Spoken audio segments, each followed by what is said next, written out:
Y'all are gonna laugh at this. I wasn't gonna do a video on it, but then when I looked at some of the comments and then I looked at the video itself, I said, you know what, this is gonna serve as a good laugh, and it's also gonna jump right into the narrative of white fragility yet again over something that is completely fictional. So the new game, Mortal Kombat 11, has gotten a lot of promotion. Like, they've been dropping character trailers left and right for different characters leading up to the release of the actual game. I'm not sure if the game has come out yet or if the launch date is right around the corner. But anyway, one of the few black characters in the game, Jax, which became the first, if I'm not mistaken, black character in the Mortal Kombat franchise, ending trailer, because every character has a story mode, and his ending trailer for his story mode has ruffled the feathers of a certain Caucasian, I guess you could say, clan of gamers. Now, if y'all remember, Tariq has said that these white gamers, are some of the most racist people on the planet. And he is in line. Those of you who have done online gaming before have probably heard them throw out a few racial slurs before. And as a matter of fact, they are some of the ones that are behind a lot of that swatting stuff. You know, that happened with Tariq, what was it, about 2 years ago. I remember when it happened. But anyway, there is an ending trailer for Jax's story mode. Now, I can't play the actual trailer on here because of everything, and then they were starting to mock him and everything of that nature and getting upset. As a matter of fact, the link that I'm going to lead to the ending trailer for his story mode has more dislikes than likes. Last I checked, I think it had like about 500 likes and almost 700 dislikes. And as a matter of fact, there was also a white YouTuber, not YouTuber, but a white person on Twitter. Someone had, I think, tagged me in the post, where they said that Jax's ending trailer was a committing white genocide. I said, here they go again. I said, whenever a white person talks about white genocide, just know that it's not as intense as they proclaim it to be. Just like this is no different. So them mentioning him and his ancestors going through slavery and y'all ancestors being slave masters is white genocide. Them talking about having a utopia that's filled with black people and them being royalty is white genocide. To them, it is. Anytime that they're not part of a narrative, that's white genocide. You know, they said the same exact thing with Black Panther. As much as I had talked about that movie, I remember seeing a lot of those comments through YouTube and even some of those message boards and some of the stuff that they were saying, and to the point where it's like, why even read any further? They all sound the same, but they're just coming out from different mouthpieces or different keyboards. Need I remind them that Mortal Kombat is a game that was developed by pretty much white men, which means that the developing people of the character Jax was created by white men. They just modeled it after a black man. So if you're going to be mad at the white guys that created it in this game, because they were the ones that came up with the script. All they had was a black guy do the voiceover of this character. This is just like when they got mad about Black Panther. I said, if you're going to be mad about it, don't get so mad at Ryan Coogler per se. Yes, he directed it and helped write it, but he didn't create the character. Stan Lee and Jack Kirby did. Two white men. Two Jewish white men, might I add.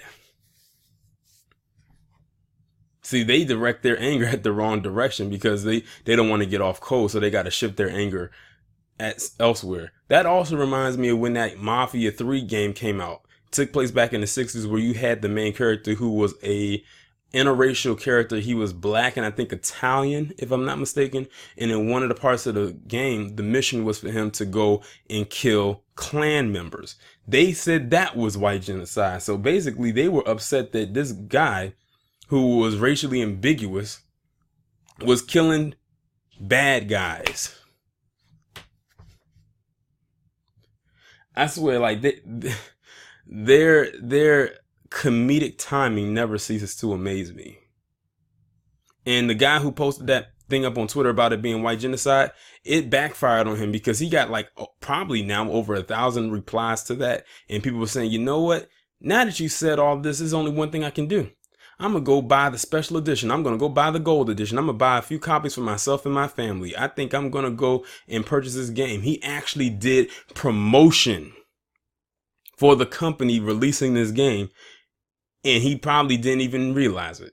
He helped them out. What's so crazy is too that when I was looking at the retweets and likes, he only got like 16 retweets and like 30 likes. But he had a load of responses that was not the ones he was looking for. I think he made a whole YouTube video about it, and I'm sure that one probably got just as many dislikes than likes. I swear, their idiocy never ceases to amaze me. It's funny. It's laughable at this point.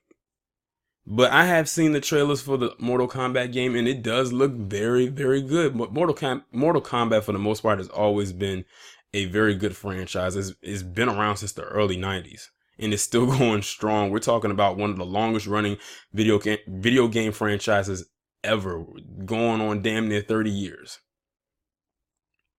So I say let them go ahead and be mad. They mad that the truth is being put in games. See, that's the thing. They like for their entertainment to be just that, entertainment. They don't like having anything political in what they see as a form of entertainment. They like it if it doesn't bark at them. But when it does, you know, they say a hit dog will holler, and they have been barking and hollering and howling for God knows how long whenever the mirror is held up in front of their face. But it's amazing how they will be outraged and mad about this, but when black people are actually mad and outraged about actual issues that are facing us, they'll come back with, oh, you're complaining. Stop being a victim. That was such a long time ago. Get over it. You know, those are their favorite go-to phrases, and then some. But when we tell them to get over something, oh, you're being what's their favorite term? You're being a reverse racist. You are being anti-Semitic and anti this and anti that. You are trying to promote white genocide. I remember when I ended up on that 4chan website and I was reading through some of the comments, that shit had me cracking up more times than me actually being upset that I ended up on that trash ass site talking about my videos promote white genocide. Get the fuck out of here. If you want to know what's promoting white genocide, look at your big pharmaceutical companies that's giving y'all all them opioids. Or think about the low birth rates that's going on right now. I was going to do a video about this, but since I'm talking about low birth rates, let me go ahead and talk about it right now. I saw a video on Instagram the other day, and this is a true story, and I'm going to end the video after this. I saw a video on Instagram yesterday that blew my mind. So it was over in Europe, and it was a bunch of white European women walking down the street butt naked. Like they had no clothes on. And I'm like, what are they doing? And I was like, is this some kind of a protest? They was like, yeah, it's a protest. I said, a protest for what? They said a protest because of their low birth rates. Basically what's going on is that no man over there is sleeping with them to produce children. They all wrapped up probably. I said, hold on, if they're not sleeping with any women over there and they're not getting pregnant, who are they sleeping with? Now I knew the answer to it, but I just wanted to act a little naive. So basically, they're not sleeping with the women because they're over there sleeping with little boys. So if y'all want to know why your birth rates are so low over in the UK and probably around the globe, it's not because their women probably can't get pregnant. I mean, that's a part of it, but also look at who their men are sleeping with. They're probably messing with little children, most likely little boys. I mean, it's not that far-fetched. Look at what's going on with the Catholic Church. I'm going to stop the video right here. I've already said too much. Y'all already catch my drift. Let me know what y'all think about this down in the comments. I will leave the link to the trailer in the description. You can go check it out for yourself, and I'll talk to you in the next one.